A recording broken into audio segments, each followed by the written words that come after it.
In this video, we're going to get into the numbers and the results of home sales in our area over the past 30 days, as well as everything that's happened in the real estate market for 2019 for the entire Albemarle region.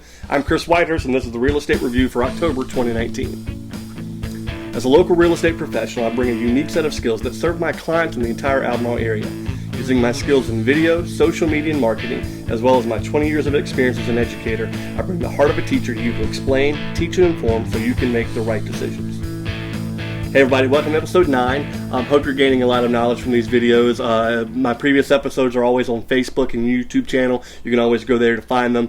In addition to covering the numbers on those channels over the last couple of months, we've also got some basic real estate topics that we kind of dive in on some details and some information that you may find useful if you're looking to list or sell a home or buy a home. As always, you can ask me questions, email me on my Facebook page, or email me directly at chriswhitehurstrealestate@gmail.com, or you can go to my website, chriswhitehurst.com. I'd love to answer your questions in future episodes. Let's talk right about the local market. The local market is still very active, but showing some signs of slowing down. But keep in mind, this is very typical for this time of year. If you have a home on the market, relax. It's inevitable. It's going to take a little bit more time. Let's talk about the reasons why.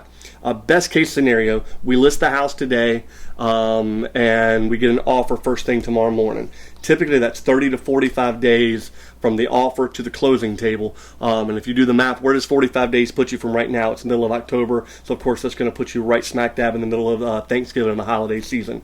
And let's be honest, do you know anybody that wants to be moving during Thanksgiving or Christmas? There are buyers who are out there looking. There are sellers who are out there looking. So it doesn't mean that the market is completely dead. It just means that the amount of people looking to buy and sell during this time of year is a little bit less. So let's talk directly about the numbers. Numbers for the last 30 days compared to the previous 30 days, it definitely indicates a slower down. But that's just over the last month. Overall, for the year, 2019, the numbers indicate a very, very strong market. There's more new listings, more have sold for more money in a shorter period of time in 2019 than all of 2018. So it's important that you look at things from the 10,000 foot level and not the 1,000 foot level. Whole region, single family homes in the $200,000 to $250,000 range definitely are dominating the market. The bulk of the activity in this range is just below or just above. So if you're in that 180 to 270, you're right smack dab in the middle of the heart of our market as far as what's moving and what's not. Here's something else. Based on my experience, anything lower than that, if it's a good listing and it's with good pricing, the amenities are good, the location, it's marketed well, it's going to get a lot of interest. I've got a couple of buyers that I'm working with right now, and we're having a hard time finding homes that really meet their needs in that price range. There was something in the Daily Advance article not too long ago. I mentioned that in a previous episode that talked specifically about the homes in that price range and how hard they were to find in this area. There was some activity also in the last 30 days in that 500,000 and above market. This is the first time that's happened in many months, so I do find that interesting. Our area is still very consistent with national trends. There's still talk of interest rates being lower, but the political stage could play around with those numbers. I'm interested in watching the trends as we get closer to the 2020 political elections and the circus that has really become national politics over the last couple of weeks. That's obviously going to have some effect on the real estate market nationwide, but I think sometimes our market locally is a little slower to grab a hold of those trends, plus the transient nature of our area with the Coast Guard base and the military bases always keep our market kind of propped up a little bit more than some areas. Definitely something we want to take into consideration as we go further into 2019 and start 2020.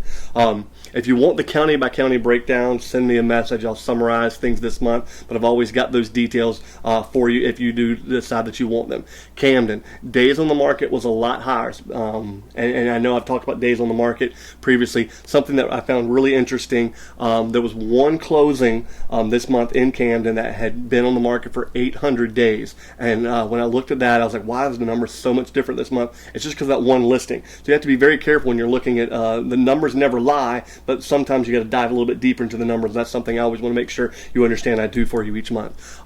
Again, Camden is stronger overall this year as compared to last. Pretty evenly spaced out in all the price ranges. Harder to locate homes in the middle to lower price range in Camden. That is definitely a market that we're not able to find a whole lot of homes in. Something of side note, there's a joint meeting of the Board of Education and the County Commissioners for school construction again in the last couple of weeks. I was there, and it looks like we have positive forward motion. I think it's going to impact the housing in our area. The school board and the county commissioners are looking to do another study to determine our exact needs, and we got to beat a June deadline for a bond referendum for the 2020 election. You can guarantee I'm way up to date on that stuff, and I'm really watching it closely. There's an article in the Daily Advance. If you want, you can message me directly for more information. Again, it's an area I feel very studied up on, and I am considering doing a video just on that subject in the near future. Let's talk about Pasadena County. More homes sold, but less new listings. And so it's one of those that I feel like we're crisscrossing a little bit. Keep in mind that the 1,000-foot view doesn't look as good as the 10,000-foot view. Consider the bigger picture for 2019. There is some activity out also in the economic sectors, as well as changes in the educational system that I think are going to positively impact the local market in Pasadena County. Perquimans continues to see growth. Looking at the numbers for 2019 compared to 2018, it's significantly better. I'm very excited for the market over there. The trend in Chowan I mentioned in my previous video didn't continue, and the most slowdown in the region occurred. The most slowdown in the past 30 days in our region definitely occurred in Chowan County. September really hurt the August numbers, but again, the 10,000-foot view, the 2019, is a big improvement over last year's 2018 numbers. Currituck's high-end market is strong, as the bulk of the high-end activity in our region actually happened in Currituck. Significant improvements from a year ago, and let's be honest, those September 2018 numbers were still pretty solid. Year-to-date numbers are very consistent with a noticeably higher average home price, and below $200,000 in the Currituck market sold very, very quickly. Less than 70 days on market compared to 120 plus on the whole year. I do find that very interesting. We'll wrap things up here. Again, I appreciate you checking in with the videos. If there's anything you want to know more about, please message me. I'd love to dive deeper, kind of answer some questions. I always want your feedback and want to know what information you would find most useful and beneficial. I have a new series of videos coming out over the next few weeks on the process of listing a home. It'll be in multiple parts, and I'll release that over a period of a few weeks.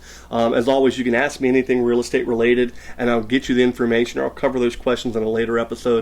Anytime you contact me, keep in mind there's no obligation, no high pressure. I'm just here to add value to your life. If you know someone who is looking to buy or sell a home this year, just mention my name, see if my skills line up with their needs. I'd love to assist. I do believe customer service is an art form that is lost in this world, and I'm doing everything I can to revive it.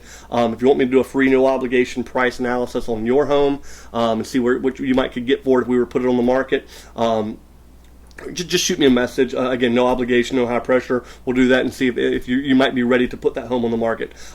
If you want more information, you can always subscribe to my videos on YouTube. You can follow me on Facebook. Until next time, I'm Chris Whitehurst with United Country Forbes and Brown Real Estate. Welcome home.